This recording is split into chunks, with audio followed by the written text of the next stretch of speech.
Namo tassa bhagavato arahato samma sambuddhassa. Namo tassa bhagavato arahato samma sambuddhassa. Namo tassa bhagavato arahato samma sambuddhassa. Buddhang dhammang sanghang namasami.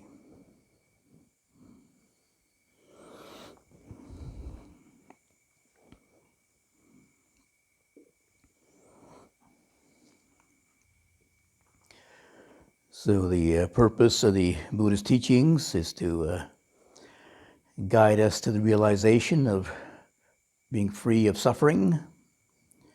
And while it sounds very simple, I won't say easy, it sounds simple, you can probably recognize that not quite so easy as it may seem or appear to be. First of all, there's different kinds of suffering. People usually have, maybe they have one particular kind of suffering which is prominent, which they say allows them or forces them to pursue spiritual practice. And sometime when people have practiced a bit and that kind of suffering is relieved, then they stop or give up. And they think, oh, I've made it, it's all over. But what happens is that in the development of awareness of suffering begins to also expose other levels of suffering. So it seems like in some ways it seems like it gets worse than before it gets better. But it is a spiritual progress, a spiritual development, a whole developmental process. There's many ways to explain different kinds of suffering or unsatisfactoriness. I mean, a simple one is that it's a greed, aversion, delusion. It's one of the simple ones. And the Buddha gave us some tools to use, of course.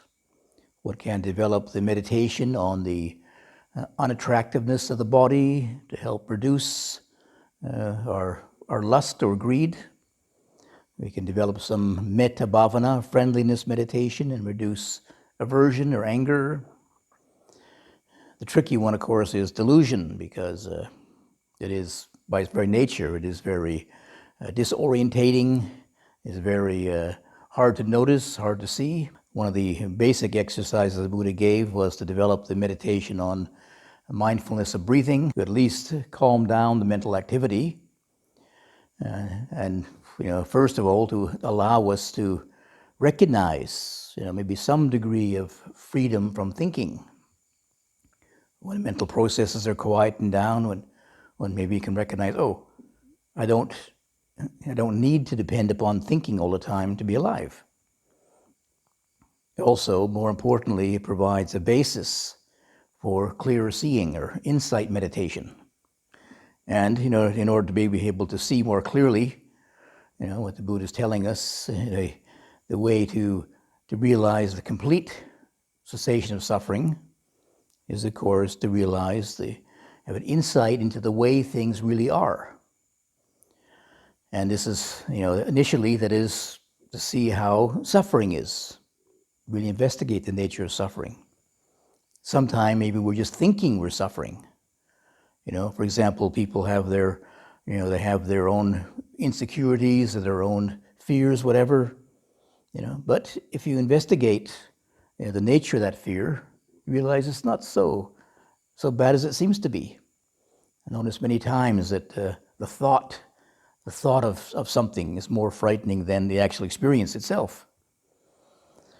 Think about you can think about all the dangers here in this forest here, all different kind of snakes and the poison insects and stuff, and you can be so, you can think about it so much you can get so frightened you won't even get out of your hut till you're hungry. But then when you do, when hunger does chase you out of your hut and you go down to the kitchen, you realize, oh, there are not so many ants or dangerous snakes as I thought there was. but your mind can become a real, create a lot of hell for you, But being able to have, say, example, this exercise and be able to focus attention on breathing, to calm down those mental activity, calm down those worries and fears, for example, can be a real lifesaver. It can really, at least can maybe make your life a bit longer, that you won't die of a heart attack, worry yourself to death. But in order to really be free of suffering completely, one still needs to be able to realize what the Buddha said is to realize things as they really are. That means to contemplate, investigate the nature of what our experience is.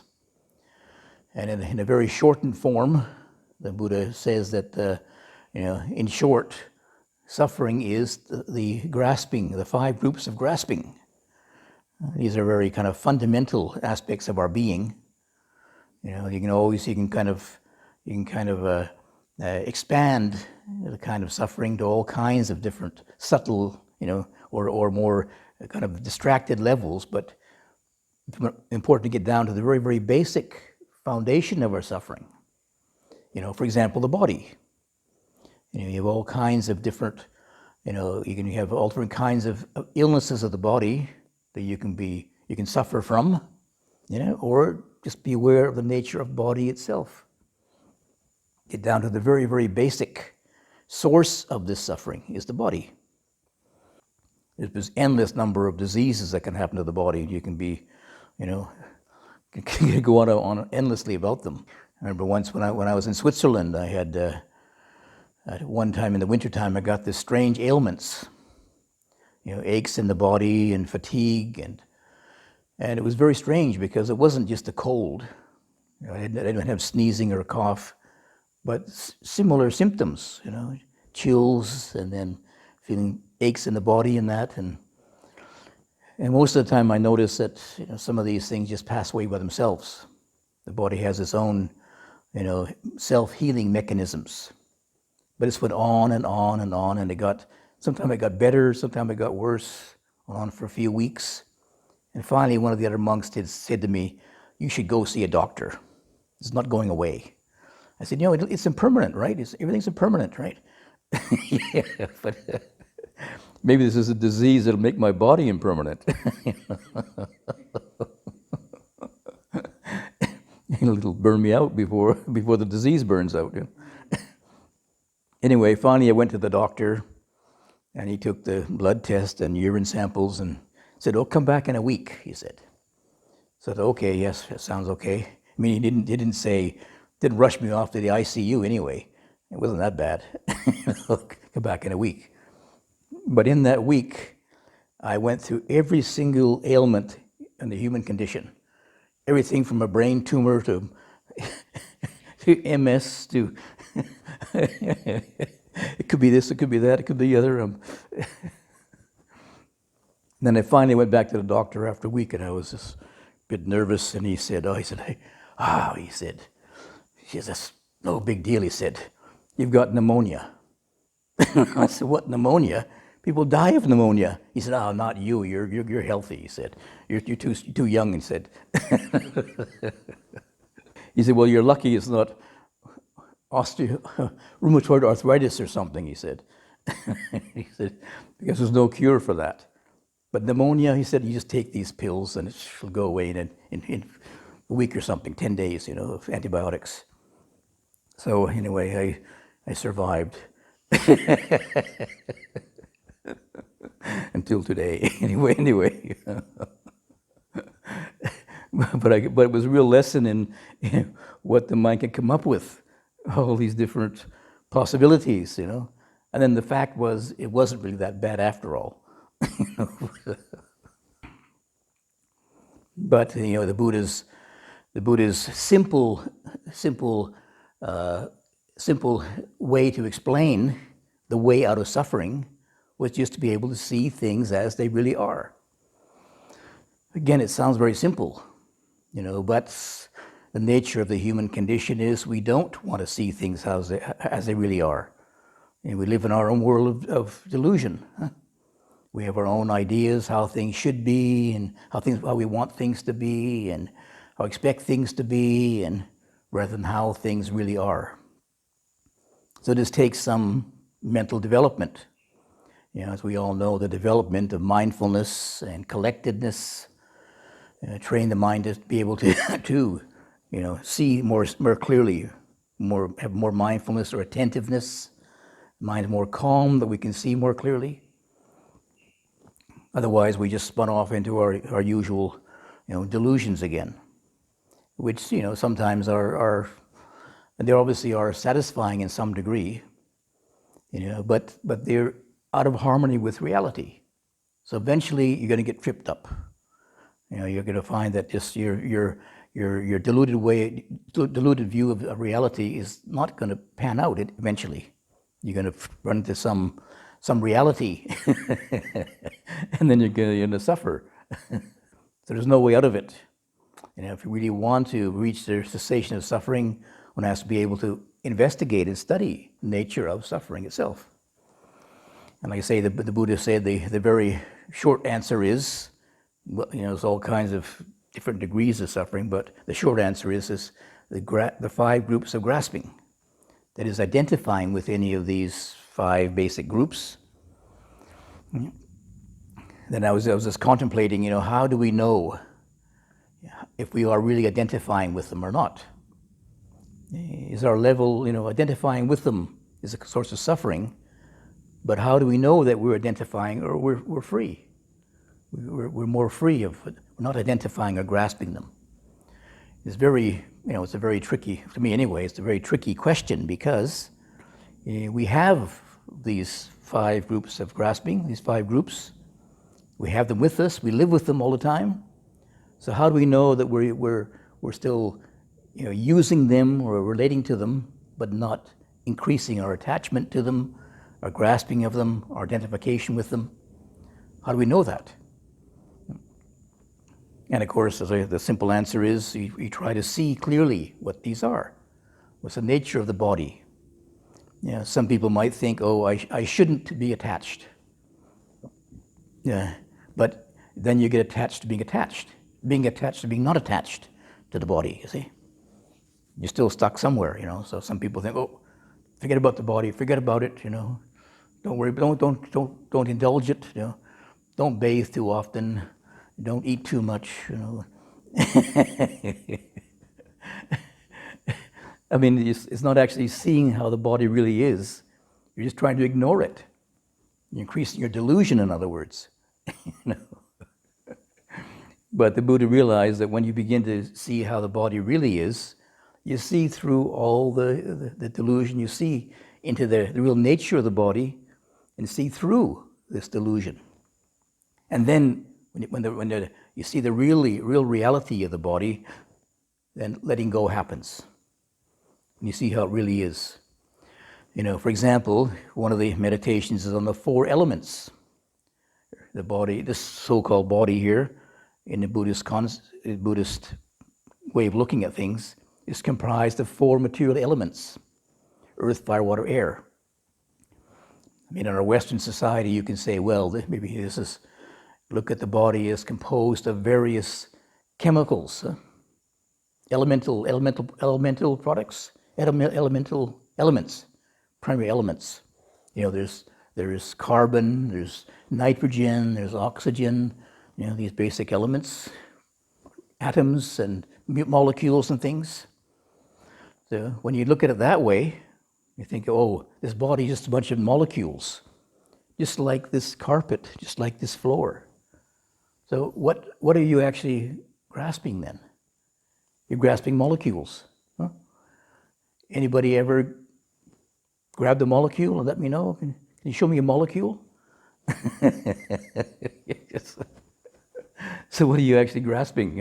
What are you identifying with besides molecules? Which is the molecules are the same everywhere. It's here, it's down there, it's out there. You could be grasping you could be grasping a tree, you'd be more significant, It's actually a tree's harder than my body, actually. More solid. It's got more earth element in it, more carbon in it than my body has, I think. The body's mostly water. Yeah. So you you're grasping the ocean or something, or more than actually anything solid. You know? But we all like to think about this body as being solid, you see. I can feel my feet on the ground. I feel there's something more tangible there to relate to. I put material food in the body and it comes out again. Yeah. But when you begin to investigate how the body really is, you see it differently. And then, what's there to grasp anyway? What's there to hold on to? Just changing elements. Just the changing molecules, you know, and they, I don't know if molecules change as you get older, but it feels like it. They get more grayer, I think, or something. They slow down, maybe. The atoms slow down as you get older. Electrons stop spinning so fast.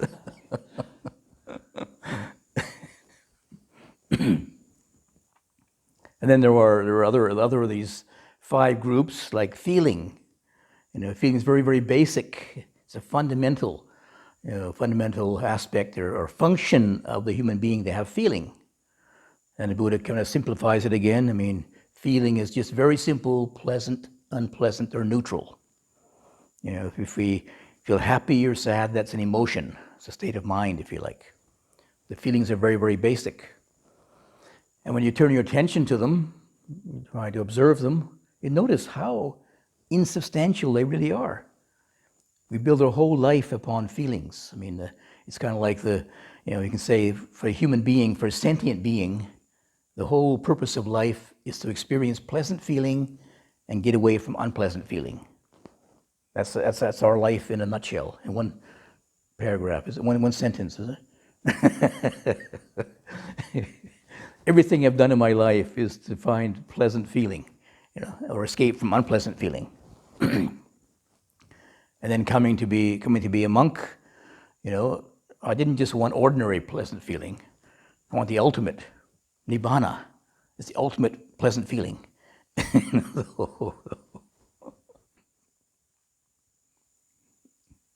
But I mean, it's so basic to our habitual way of relating to the world, we don't even investigate it, don't even question it. Yeah, but you try to observe feelings, and you see just how insubstantial they really are. Unsubstantial. Insubstantial? Anyway, you get the message, right? They're very fleeting. And okay, maybe we have a little bit of control, if you like, over them. For example, you know, you can choose which things that, you know, for example, what things you want to eat, which give you a pleasant feeling. You know, but you know, sometimes, most of the time actually, when you look at feelings, you can't choose. You know, like the weather today. The weather comes along and, you know, it's hard to choose, you know. First it's too hot and then it's too cold, and and one of the more complex ones is to do with the third one of these is perception or cognition. Perception, cognition based upon memory. And I was just contemplating about memory because, you know, I mean, now that I get to be more experienced, I guess, or mature, you know, I realize I have a big backlog of memory. Oh my God. So sometimes there are just memories pop up. Some really, you know, some early memories are popping up, you know, and then realize, my goodness, you know, this is me, you know. I mean, one way of looking at it is that's my memory, right? That's my particularly happened to me. I had that experience myself. See, this body mind. You see, and so it seems very, very personal. We each have our own personal memories, but so how to get away from them? How do we relate to them in a skillful way that is not going to increase our attachment? I can identify with them, and I have my photographs. When I was back in Canada last year, I emptied out some of my stuff I had there, and I came across all these old photographs. And gee, I didn't know I was so young one time, you know.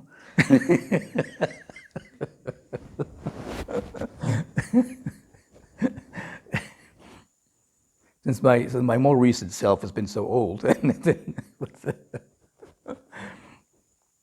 but it brought back all these memories of, of, even though I've spent 50 years in a boring monastery, but still have some very exciting memories.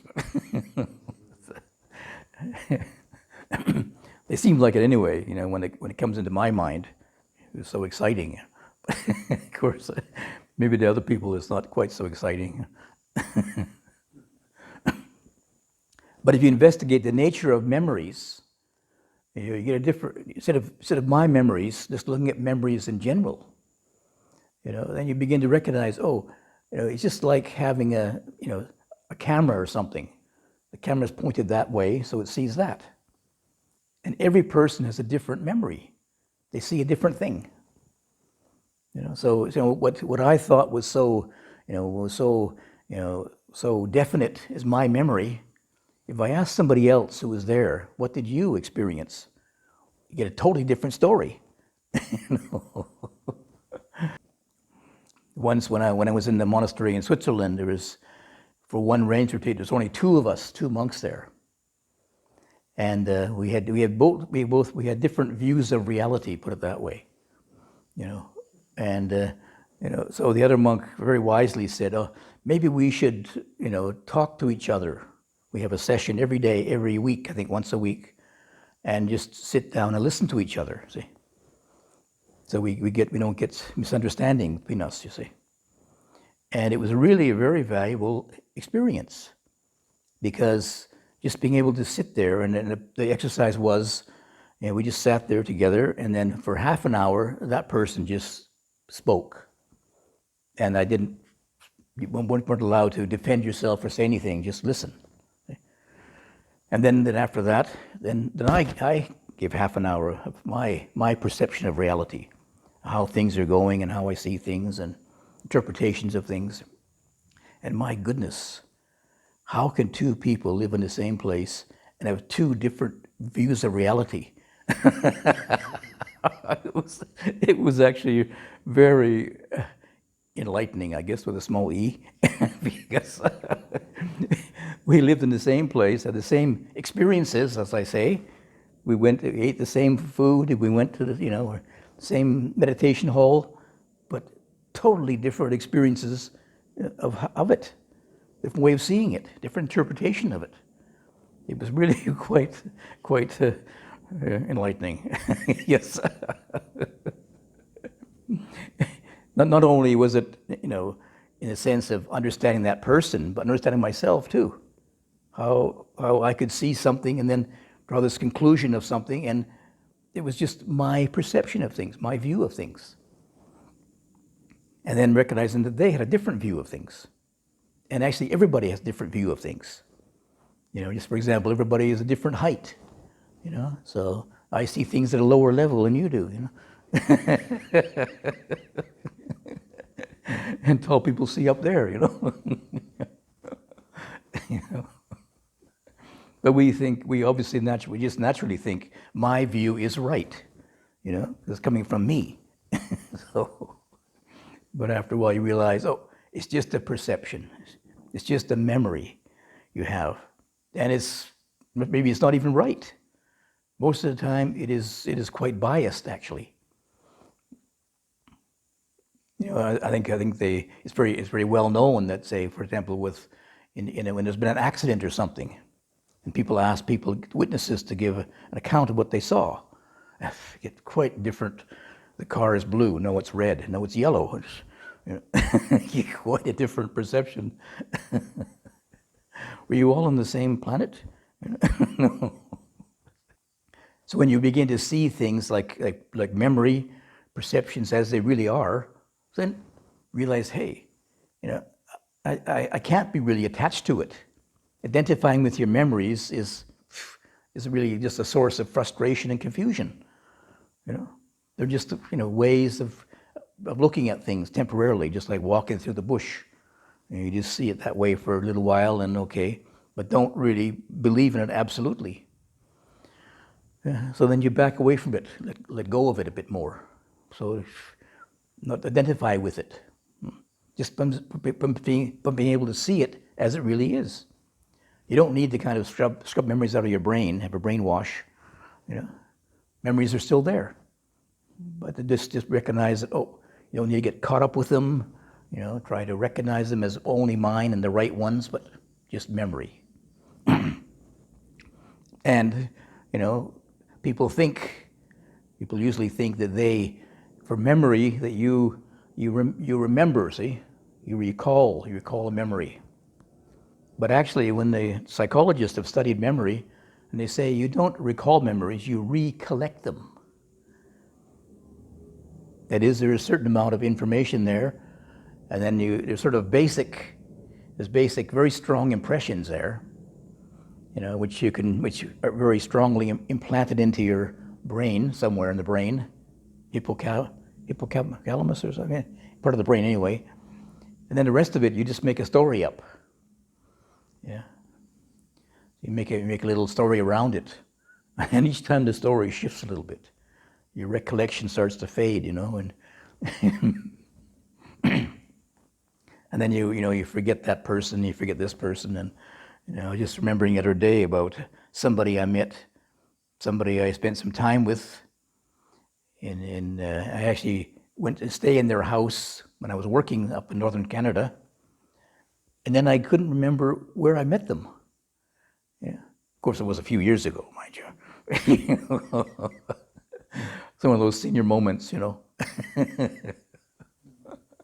Did I meet them at university or did I meet them in high school? And I spent how many hours with this person, and I couldn't remember where I first met them. Yeah, it was a little bit unsettling in the beginning. You're thinking, senior moments so early in life, you know.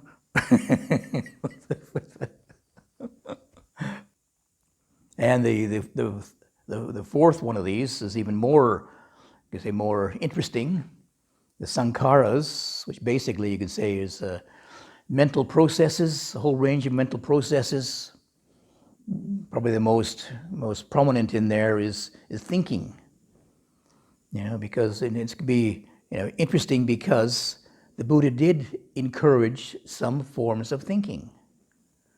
Yeah. Some meditators think, you know, meditation is not thinking. So don't bother with thinking. Thinking is a distraction to meditation. Yeah. But the Buddha did encourage some forms of thinking. I mean, there's, you know, thinking is, in a Buddhist sense, you know, it is actively engaging in some kind of mental object, some idea, some concept, is engaging with it. Well, for some people, they can't do that very, very skillfully. Whenever you start to think about something, it takes off. You know, it ends up in what's called papancha, elaboration, or somebody translated it as conceptual proliferation. So you start to think about something and the mind just starts to overthink. It gets like turned on and you just can't turn it off again. And it just takes off. So you elaborate on some little idea. You think, you know, I have to go there and do this. Okay. And then blah, blah, blah, blah. Well, I could do that. I could do the other. On the other hand, maybe I should oh, back to square one again. Wait a minute, where are you going? What are you doing? So there's some kinds of thinking which are, like papancha, can be a distraction, a definite distraction to having a focused attention. But the Buddha did encourage thinking. You know, there's like two kinds are mentioned specifically in the Pali Canon. One is vitakka, and this is a thinking, kind of thinking, which is one of the factors of the first absorption, vitakka vichara, that is initial and sustained thought. Of course, if to use, you know, define thought in this sense, in the way that I explained it, it's just engaging with a certain mental idea or concept, you see. So for example, for developing absorption, this vitakka, initial thought, is focusing your attention on the thought idea of breathing, for example. Meditation object. Think of breathing. So it's usually, for most people, at the beginning, it's just a concept. What's breathing? No, it's right now. What am I doing? I'm breathing, right? Okay, yeah. If you keep that thought in your mind, that concept in your mind, and sustain it, then your mind begins to settle down on it and more focused on it. It breaks through the concepts to direct experience, and eventually, if you continue with it, then the mind unites. You say your attention unites with the object, the observer unites with the observing, the object, yeah? And then you get unitary consciousness, or samadhi. So that's one kind of thinking the Buddha encouraged, which can lead to, that skillful way of thinking can lead to collectedness, right concentration. Another one is that for insight meditation, the Buddha guides us, mentions this concept of you can say contemplation, which is anupassana. Pasana means to see, like vipassana, and then anu is accentuating things. So it's like to see it again and again and again. So we'll relate the nature of the body, the feelings, states of mind, to see the feelings again and again and again, supported with this more calmness of mind, focused attention, then you begin to see it more clearly as it really is. So contemplation means to look at something very carefully, again and again and again. There's two parts to it. One is again and again, and one is also more carefully. Look at the body more carefully. These are the instructions for developing mindfulness or attentiveness. So to be able to contemplate, people, I think even the word in English is usually involves some kind of thinking. You're contemplating, you're thinking about something, but this kind of contemplation, this anupassana, is to just look at it, observe, to bring it into your mind. What is this experience now? And again, usually we start off with a concept of body, a concept of feeling, a concept of states of mind, but it leads us in the right direction now.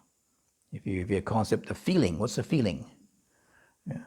And then you bring that into your attention, you keep your attention focused on there, you contemplate it again, and a feeling, and eventually you begin to get to possibly the direct experience of feeling, more than just a concept in your mind. So there is, on one hand, thinking can be a distraction, but right thinking can also be a support for spiritual practice, the right kind of thinking. So, how much are we really attracted to, or how much are we identified with that thinking? I've always got to think a Buddhist thought. Always got to keep thinking about Buddhist themes. Are you grasping it? Are you attaching to it? Buddhist thoughts, or are you trying to see thought as it really is, the nature of thought? And if you see the nature of thought, when you look at the thoughts, most of it needs to be developed, skillful thought. Let your mind just wander, where does it go? Does it go into vitakka and anupassana, or does it go into papancha? So it's applied thought, if you like, skillful thought. But it's using it as a means to an end, not an end in itself. And if you use it as a means to an end, that shows you have to let go of it too, not hang on to it, not identify with it, but we let it go too. And then in order to let go of to use the thinking in a skillful way, one has to let go of the concept to be able to have the direct experience. So just the idea of body, keep focusing on body, breathing. It's still a concept. You never be able to experience the breathing or the body as it really is. One has to be able to let go of it. And then the experience can arise out of that concept. So being able to actually let go of thinking is also a little bit tricky because, maybe in the beginning, try to let go of your thoughts, the mind just drifts off into papancha, or elaboration again, dream world. But unless you're able to do that skillfully, then the direct experience isn't able to arise. So in the beginning, it's a little bit experimental, being able to recognize what is, how you're activating thought or applying it, and then when you're letting it go too, and where does it go? What happens? Like sometimes, I notice that, in trying to focus on the breathing, for example, and then sometimes the mind can focus quite easily. Other times, the mind just keeps drifting off and drifting off and drifting off, even after so many years, but it's due to the heat, It's not my mind, it's something else. Body fatigue.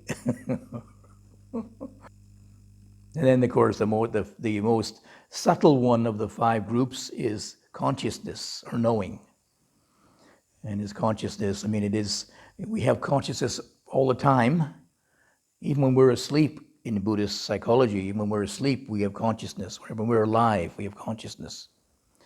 Consciousness is even one of the 6 elemental qualities.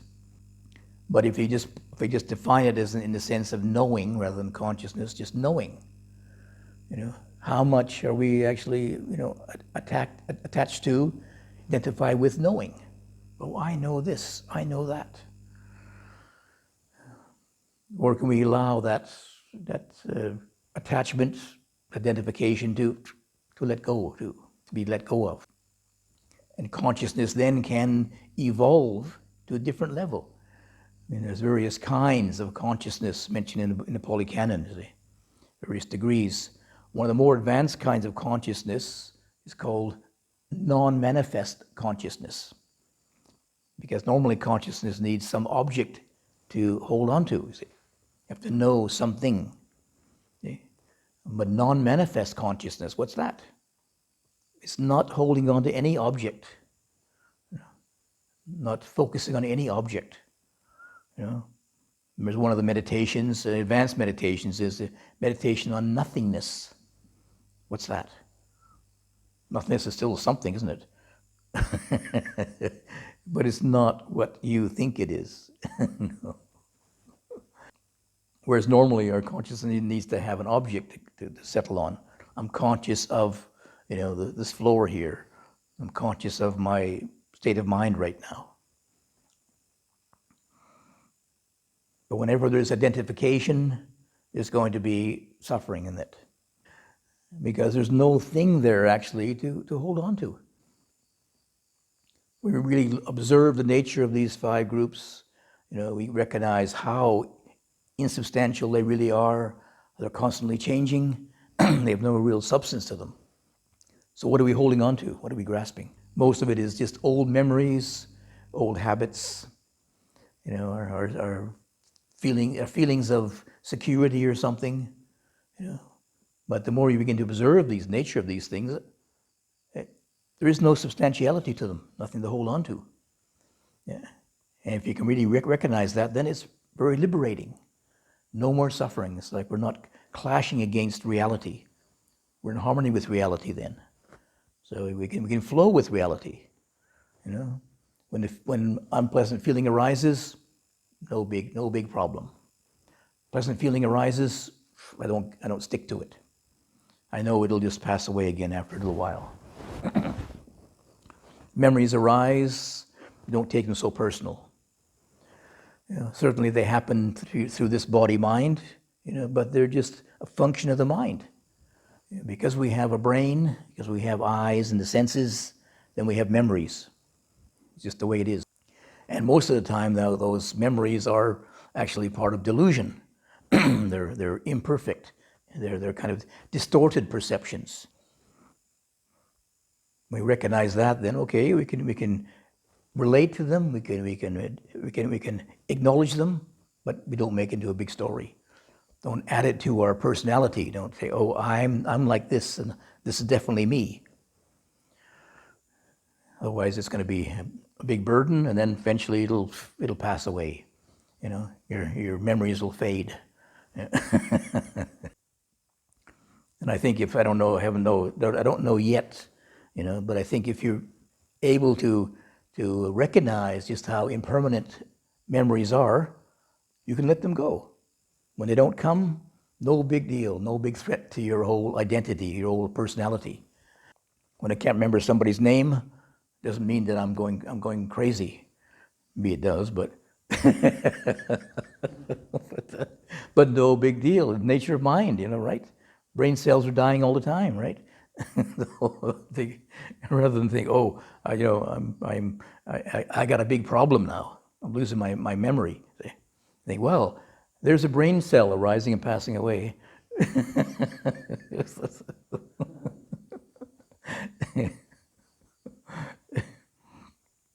It's like when you recognize the body is changing, you finally acknowledge it. It's getting older, and think, okay, yeah, there it is, impermanence, right? It becomes insightful then. You increase your insight into impermanence rather than have a real major crisis of identity. If I look at some of these old photographs and compare it to the mirror now, I think, who's that? I get a crisis of identity. Is that really me?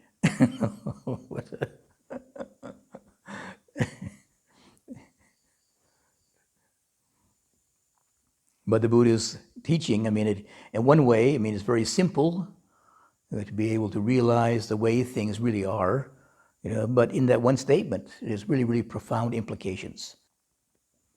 And in the beginning, maybe we recognize, oh, I don't really want to know how things really are,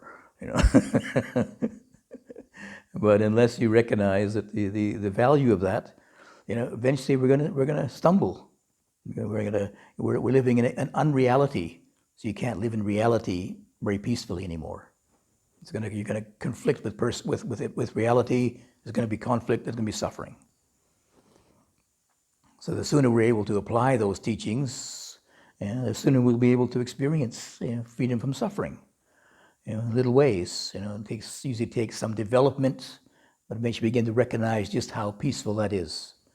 Even though some of these lessons maybe are not so pleasant to our ego, but into the reality of the beyond the self and beyond our little ego, it is much more at peace. We're much more at peace with it then. So it is something which the Buddha gives us these guidance, and it's very valuable to be able to apply it, to actually know how to live our life and be free of suffering. Otherwise, so many people, they don't know the way out. They don't even want to look at suffering because they have no solution to it. They have no answer to it. But the Buddha has given us the answers, given us the way to practice. It's just up to us to put into practice and see for ourselves. So, very simple, but takes a bit of effort. So hopefully be able to rouse that energy and effort and realize it for yourself. Annamaya Dhamma Kathaya Sadhu